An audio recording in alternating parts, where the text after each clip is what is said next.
राधे राधे। मैं हूँ नीलू चौधरी। मेरे चैनल ग्रहों की माया में आपका स्वागत है। वक्र शनि, जी हाँ, कर्म फलदाता शनिदेव न्यायाधीश 14 नवंबर 2024 से वक्र अवस्था में है। वक्री शनि जाते जाते आपको क्या दे के जाएंगे, चलिए जानते हैं। वक्री शनि का जो फल है वो अभी तक शनि को जो देना चाहिए था वो अभी तक नहीं प्राप्त हुआ आपको। यदि किसी ग्रह का अंश बल 25 डिग्री से 30 डिग्री के बीच होता है तो वह उतना फल नहीं दे पाते। कहा जाता है कि 25 डिग्री से ऊपर जो अंश बल होता है उसमें जो ग्रह होता है वो युवावस्था से वृद्धावस्था की तरफ होता है। अब वृद्धावस्था एक मृतक के समान होती, किसी काम की नहीं होती। लेकिन यदि ज्योतिष का कहना है कि यदि राहु केतु का अंशबल डिग्री उसकी ज़्यादा होगी, अगर वो वृद्धावस्था की तरफ होंगे तो उनका ज़्यादा अच्छा है, क्योंकि उनका युवावस्था में रहना ज़्यादा ठीक नहीं है। उनका अंशबल जितना बड़ा रहेगा उतना ठीक है। लेकिन ज्योतिष में बाकी प्लैनेटों का जो अंशबल है वो कम होना चाहिए, मतलब वो युवा अवस्था में होने चाहिए। चलिए जानते हैं इसका परिणाम क्या निकल कर आएगा, कौन से कार्य सिद्ध होंगे, कहाँ आपको सतर्कता रखनी होगी। ये जानकारी मैं आपको चंद्र राशि के आधार पर दे रही हूँ, क्योंकि आकाश मंडली जितने भी गोचर होते हैं वो सब हमारी चंद्र राशि मून साइन पर होते हैं। वो ना तो हमारे लगन पर, ना D10 ना D9 किसी पर नहीं होते, वो सिर्फ हमारे चंद्र राशि पर आधारित। 30 जून को शनिदेव वक्री हुए थे, देखिए सब आपको स्क्रीन पर शो होता रहेगा। इसमें शनि का अंश बल है 25 डिग्री। चूंकि शनि वक्र अवस्था में गोचर कर रहे हैं तो अंश बल इनका उल्टी दिशा से बढ़ेगा, यानी 25, 24, 23, 22 इस तरह से शनि का अंश बल बढ़ेगा। अब आप 23 अगस्त की कुंडली देखिए तो शनिदेव का अंश बल यहाँ 23 डिग्री, अंश बल 25 से बढ़कर 23 डिग्री हो गया, यानी अब शनि वृद्धावस्था को पार करके युवावस्था की ओर आगे बढ़ रहे हैं। तो ऐसे ही शनि का अंश बल बढ़ता जाएगा, 23, 22, 20 इस तरह से। 15 नवंबर की कुंडली देखिए, अब शनि का अंश बल 18 डिग्री होगा और ये कुंभ राशि में बैठे हैं। ये जो निशान है ये तब तक रहेगा जब तक शनि वक्र रहेंगे। 15 नवंबर को शनि का अंश बल 18 डिग्री रह जाएगा और अब ये पूर्ण युवा होंगे। अब आइए जानते हैं इस गोचर काल में शनि आपको क्या क्या लाभ देंगे। ये मीन राशि के जातकों की कुंडली है। शनि देव का गोचर आपकी कुंडली के 12th हाउस में है और 12th हाउस में ट्रांजिट करते हुए शनि की दृष्टि धन भाव पर, छठे भाव पर 6th हाउस में और 9th हाउस भाग्य भाव पर पड़ रही है। शनि लाभ भाव के एकादश भाव के स्वामी भी हैं। वक्री अवस्था में रेट्रोग्रेड तो हैं, एक घर पीछे का यानी आपके 11th हाउस का भी ये फल आपको प्रदान करेंगे। मीन राशि के जातकों के जीवन में साढ़े सती का प्रथम चरण गतिमान है। पिछले 1.5 वर्ष से आप साढ़े सती के दुष्प्रभाव को झेल रहे हो। चलिए पहले मैं आपको बताती हूँ कि प्रथम चरण में आपके साथ क्या क्या हुआ होगा, क्या परेशानियां आपने झेलनी होंगी। अगर वैसा ही हुआ है तो कमेंट बॉक्स में जरूर लिख के बताइएगा। हालांकि देखिए सबके साथ ऐसा नहीं हुआ होगा। जिनकी कुंडली में शनि कमजोर है या खराब फल दे रहे होंगे, पाप ग्रहों से दृष्ट होंगे, पाप प्रभाव में होंगे, उनके साथ ऐसा हुआ होगा। जो मैं बताने जा रही हूँ बिल्कुल वैसा ही हुआ होगा।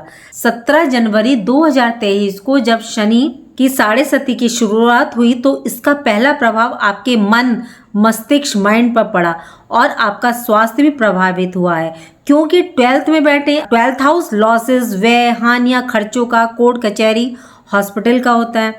शनि की साढ़े सती के कारण आपके मन में आलस की प्रवृत्ति बढ़ी होगी, काम को टालने की प्रवृत्ति बढ़ी होगी। सोचा हो आपने आज का काम कल कर लेंगे, आपके स्वभाव नेचर में मतलब ये आ गया होगा।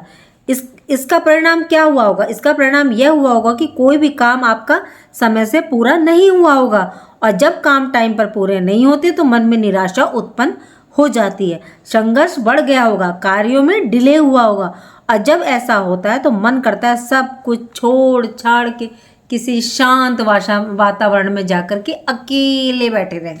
पढ़ाई कर रहे हैं, किसी कंपटीशन की तैयारी कर रहे हैं तो पढ़ाई में भी एकाग्रता, ध्यान भटक रहा होगा, मतलब आपका फोकस नहीं बन रहा होगा। कंसंट्रेशन लगातार आपका डिस्टर्ब हो रहा होगा। नेगेटिव फीलिंग भी देखने को मिल रही होगी। व्यवसाय में भी संघर्षपूर्ण स्थिति देखने को मिली होगी। स्ट्रगल के बाद भी रिजल्ट उतना नहीं प्राप्त हो पा रहा होगा। इससे क्या हुआ होगा, स्वभाव में आपके रूखापन और चिड़चिड़ापन आ गया होगा और आपका दाम्पत्य जीवन भी डिस्टर्ब हो रहा होगा, क्योंकि शनि लाभ के भी स्वामी है और 12वें 12th हाउस में गोचर कर रहे थे। एक तो आपकी इनकम प्रभावित हुई, दूसरे फालतू के खर्चे आपके बढ़े, खर्चे एक के बाद आते गए होंगे, ये आप समझ ही नहीं पा रहे होंगे। एक खर्च खत्म नहीं होता, दूसरा पहले आके खड़ा हो गया। इनकम के नाम पर स्थिति जीरो, आय भी आपकी घटती रही होगी क्योंकि सेकंड हाउस पर दृष्टि थी शनि की। आपका बैंक बैलेंस धीरे धीरे घटता चला गया होगा। 6th हाउस पर भी दृष्टि है तो हो सकता है कुछ को तो कर्ज भी लेना पड़ा हो। मानसिक टेंशन, स्वास्थ्य खराब, कोर्ट कचहरी, हॉस्पिटल के चक्कर भी कुछ जातकों को लगाने पड़े होंगे। क्योंकि भाग्य आपका 9th हाउस पर भी दृष्टि पड़ रही थी, तो इस दौरान भाग्य का साथ नहीं मिला, कार्यों में डिले हुआ, कार्य अधूरे रह गए होंगे। इस समय सीनियर बॉस, गुरु का भी सपोर्ट आपको नहीं मिला होगा। पारिवारिक संबंधों का खराब हो जाना, आर्थिक संकट आपके सामने आना, कार्य व्यवसाय में मंदी की स्थिति बनना, इन सब कारणों से इतना अधिक मानसिक तनाव आपने झेला होगा कि आप डिप्रेशन की स्थिति भी आपकी बनी होगी। कुछ व्यक्तियों के साथ जरूर ऐसा हुआ होगा। चलिए जानते हैं अब शनि वक्री होने के बाद आपको क्या क्या लाभ देने जा रहे हैं। जब कोई ग्रह वक्री होता है तो उसको चेष्टा बल की प्राप्ति होती है। तो शनि वक्री है, शनि को चेष्टा बल प्राप्त है। तो शनि का चेष्टा बल आपकी कुंडली के 12th हाउस पे, 11th हाउस पे लगेगा और साथ में धन भाव 2nd हाउस और 6th हाउस और 8th हाउस पर लगेगा। अब इस टाइम वक्री शनि के प्रभाव से आपका फोकस इनकम बढ़ाने पर होगा और खर्चों में कमी करने पर होगा। इस समय आप प्रयास करेंगे इनकम बढ़े, आय के स्रोत जो बंद हो गए थे वह फिर से स्टार्ट हो, कार्यों में जो रुकावट आई थी वह दूर होगी, नए कार्यों और व्यवसायों की शुरुआत होगी। अब आपको अपने भाग्य का साथ तो मिलेगा ही, साथ ही साथ सीनियर का, बॉस का, गुरु का भी सहयोग मिलना शुरू हो जाएगा। क्योंकि शनि गुरु के नक्षत्र पूर्वा भाद्रपद नक्षत्र में गोचर कर रहे हैं। गुरु बृहस्पति आपके 10th हाउस और लगन के स्वामी भी हैं। तो आपके मन में जो नेगेटिविटी लंबे समय से चल रही थी वो अब आपकी दूर होगी। आपको ऐसा लगने लगा था कि पॉजिटिव तो मेरे साथ कुछ होता ही नहीं, मतलब आपको पॉजिटिव नाम से ही नफरत हो गई होगी। कार्यों को लेकर के एक नए उत्साह का संचार आपके अंदर होगा, क्योंकि आपकी राशि के स्वामी देवगुरु बृहस्पति पराक्रम के भाव 3rd हाउस में ट्रांजिट कर रहे हैं। तो आपके अंदर पराक्रम, पुरुषार्थ बढ़ेगा, ज्ञान में वृद्धि होगी, नई ऊर्जा का संचार होगा। आप अपने बिजनेस को ग्रो करने के लिए सोचेंगे कि किस तरह से इसे आगे बढ़ाया जाए, किस तरह से इससे लाभ प्राप्त किया जाए। इस बात पर आपका पूरा अब फोकस होगा। सबके नहीं, कुछ जातकों के खर्चे लिमिट से ज़्यादा हुए होंगे, लेकिन अब अर्निंग बढ़ेगी, खर्चे कम होंगे और जब खर्चे आपके कम होंगे तो धन का संचय भी होगा। यदि आपने कर्ज लिया है तो पीछे उस कर्ज से अब बाहर निकलने का रास्ता भी आपको मिलेगा। आप अपने कर्जे भी उतार पाएंगे। स्वास्थ्य में भी सुधार देखने को मिलेगा। 7.5 के इस समय में आपके मित्रों और रिश्तेदारों ने भी आपका साथ छोड़ा होगा परेशानी में, जब आप परेशानी में थे। लेकिन अब वही मित्र रिश्तेदार आपके साथ जुड़ेंगे, आपको सहयोग करेंगे, लेकिन इस बार आपको इस बात की पहचान हो चुकी होगी कि कौन आपका अपना है और कौन पराया। 11th हाउस 11वें भाव का भी फल दे रहे हैं अब शनिदेव। 11th हाउस आपका सोशल सर्कल, फ्रेंड सर्कल का भी होता है। आपके मित्र बढ़ेंगे, आपका सोशल दायरा बढ़ेगा, लेकिन इस दौरान जो आपके मित्र बनेंगे वो आपकी मदद करने वाले होंगे। 6th हाउस नौकरी का भी होता है। 12th हाउस विदेश से संबंधित होता है। शनि 12th हाउस में है। कुछ जातक जो विदेश जाकर के काम करना चाहती हैं लेकिन किसी कारणवश नहीं जा पा रहे थे, तो उनका ये सपना अब पूरा होगा। जो भी समस्या आ रही थी, वीज़ा, पासपोर्ट, गवर्नमेंट का सहयोग नहीं मिल रहा था या गवर्नमेंट अधिकारियों का सहयोग नहीं मिल रहा था, तो अब वो सहयोग आपको मिलने लगेगा। क्योंकि 10th हाउस के स्वामी गुरु हैं और गुरु के नक्षत्र में शनि है, तो अब आपको हेल्प सरकार की तरफ से मिलेगी।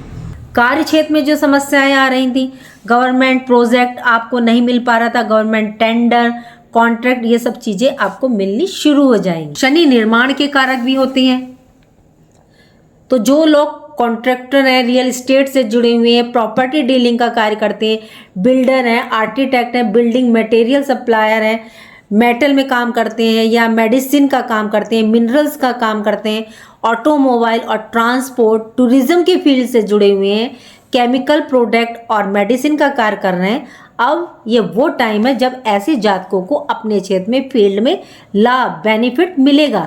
साढ़े सती के दुष्प्रभावों से आपको राहत मिलेगी। मीन राशि के जातकों इस गोचर का लाभ उठाइए। चूंकि साढ़े सती आप पर गतिमान है, शनिदेव का उपाय तो आपको करना ही होगा। देखिए, ज्योतिष शास्त्र में वैसे भी कहा गया है, शनि जिस पर प्रसन्न होते हैं, मतलब जिसका शनि ग्रह उच्च होता है, शनिदेव उसे रंग से राजा बना देते हैं, और अगर जिसका शनि नीच होता है, कमजोर होता है, तो उसे राजा से भी रंक बना देते हैं। शनि मजबूत स्थिति में है आपके हॉरोस्कोप में, तो लोहे से संबंधित बिजनेस, मशीनरी, व्यापार में तरक्की होती है। कोर्ट केस में फैसला आपके पक्ष में होता है। कार्यों में स्मूथली सफलता मिलती है। शनिदेव कर्मों के फलदाता, न्यायाधीश माने गए। शनि खराब होने पर काफी कष्ट झेलने पड़ते हैं, इसलिए ऐसा कोई कार्य ना करें जो शनि को पसंद नहीं होते। अब शनि को कौन कौन से कार्य पसंद नहीं होते? शनि को इल्लीगल काम बिल्कुल पसंद नहीं, झूठ, फरेब, धोखाधड़ी बिल्कुल पसंद नहीं है। और शनिदेव को अनुशासन, सिस्टमैटिक ढंग से रहना और व्यवस्था बना करके रखना ये बहुत पसंद है। दूसरा, आपको क्या उपाय करना है कि जो नीचे के तबके के लोग होते हैं, जो गरीब होते हैं थोड़े से, उनकी मदद कीजिए, हेल्प कीजिए, उन्हें तली भुनी चीज़ दीजिए। मजदूर हुए, समोसा दीजिए, इमरती दीजिए, कुछ भी दीजिए उनको। और जो ओल्ड एज आपके वृद्धाश्रम है, आपके अनाथ आश्रम है, उनमें जाके कुछ भी सामग्री दीजिए, उनकी हेल्प कीजिए। इससे शनिदेव आपसे प्रसन्न होते हैं।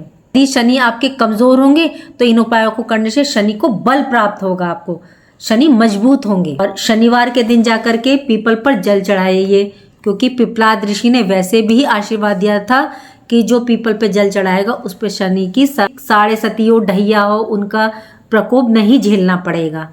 और एक है दशरथकृत शनि स्तोत्र है, वो दशरथकृत शनि स्तोत्र का पाठ करते हैं, उनको शनि कभी भी कष्ट नहीं देते हैं। पर जल चढ़ाएंगे, उसमें गुड़, काला तिल और कच्चा दूध जरूर डालिएगा। उसमें पीछे एक वीडियो डली हुई है मेरी, जिसमें मैंने आपको बताया है कि शनिदेव और शनि ग्रह में क्या अंतर होता है।